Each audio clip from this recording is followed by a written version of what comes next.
Hey, this is Mark Moore, aka Tuxedo Mark, at various places on the internet. It's 12:53 p.m. according to a computer clock on Monday, February 2nd, 2015. And this is my review of original Sailor Moon anime episode number 6, Protect the Melody of Love, Usagi is Cupid. It originally aired in Japan on April 18, 1992.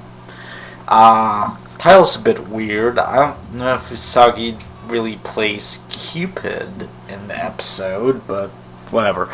It's a filler episode. It's totally skippable. Nothing important happens in it, but I enjoyed it. I liked it. It was a bit different, kinda.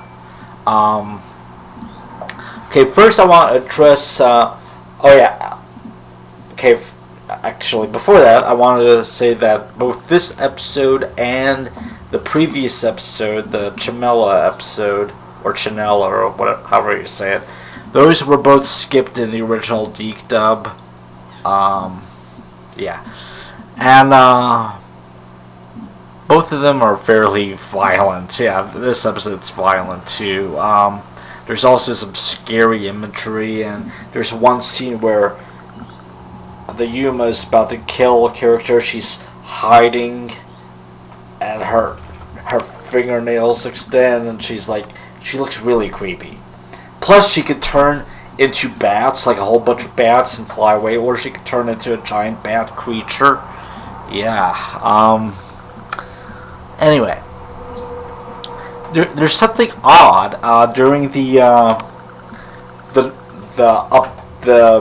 episode preview at the beginning of the episode, where the visual of the preview starts, but the audio takes a while to start, and then the audio continues while the screen is black, and the screen is black after that for quite a bit until the episode actually starts. I'm guessing this is probably a problem on the original tape, like it's an error of some kind. I'll have to check my original ADV set to see if it's the same way on there. It's really strange. Anyway, there's a new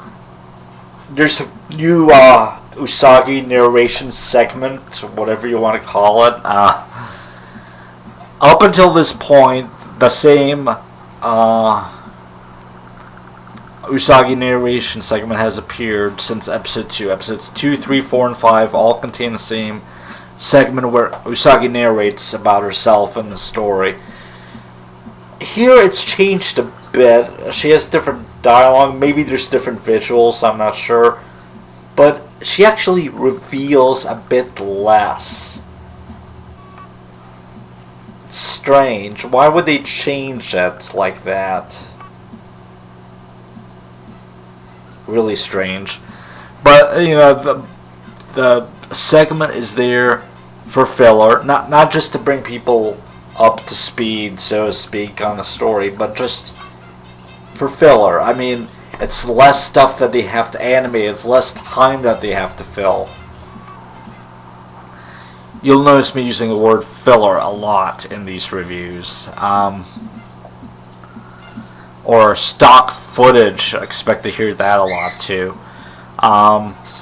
Anyway, there's this scene at the beginning where Jedi's showing off his new plan to Queen Beryl to use some kind of energy-draining subliminal messaging planted in music.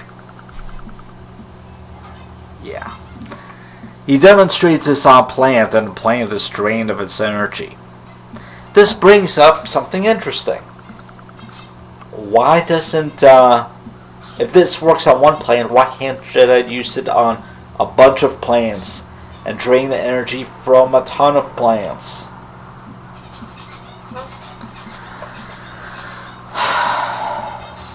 It would probably attract less suspicion than draining it from people, unless people are a greater source of energy. Anyway, there's a rainy mood throughout this episode. It rains a lot. I don't know if in every scene, but I like the rain. just not when it's thundering, but I like the rain, so I like the feel of this episode. There's also a bit of info about Naru. She lives above Osapi, her mother's jewelry store. Yeah, they have an apartment above the jewelry store, so that's where she lives. Let's see. At one point, Jada contacts the Yuma by communicating through old TVs in a pile in the junkyard. That's weird. Those TVs have got to be inoperable.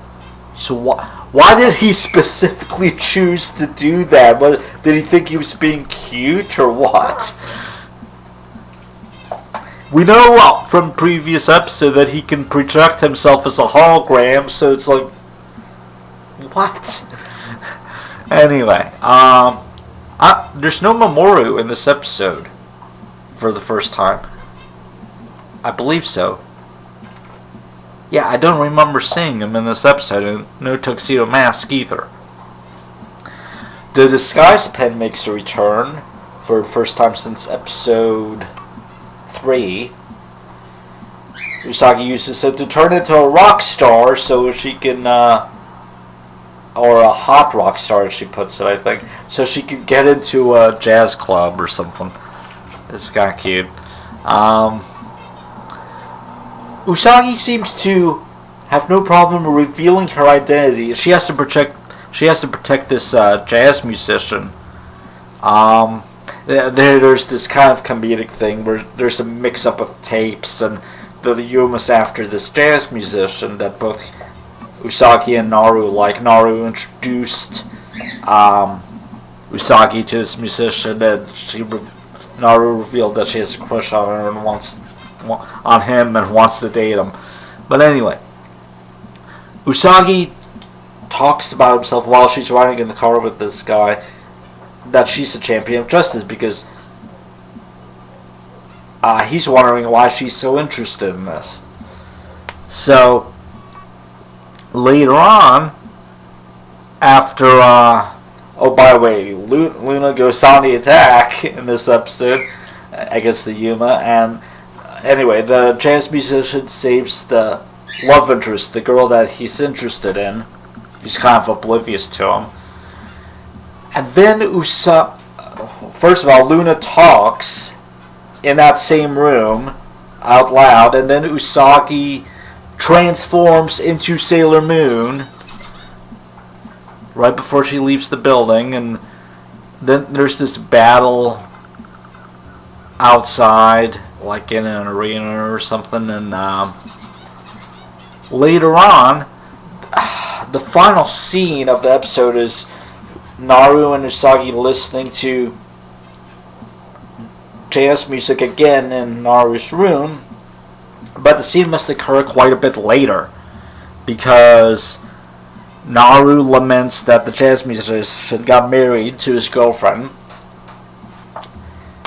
Also, he had come out with a new album in that time, and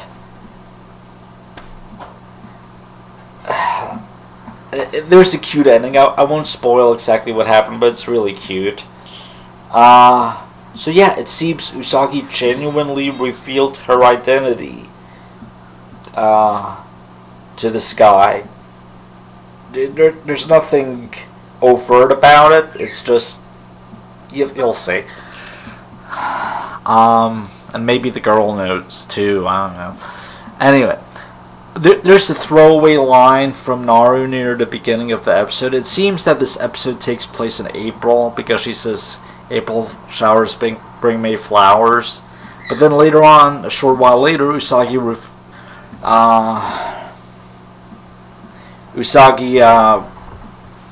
refers to the Sailor V video game, which is just the same old one that she's been playing. Does that mean that the series starts in, like, I don't know, March? Maybe? I don't know. But anyway, it's a nice episode. Not necessary at all, but it's nice. It's something different for a change of pace. That said, it's 1:03 p.m. and thanks for watching.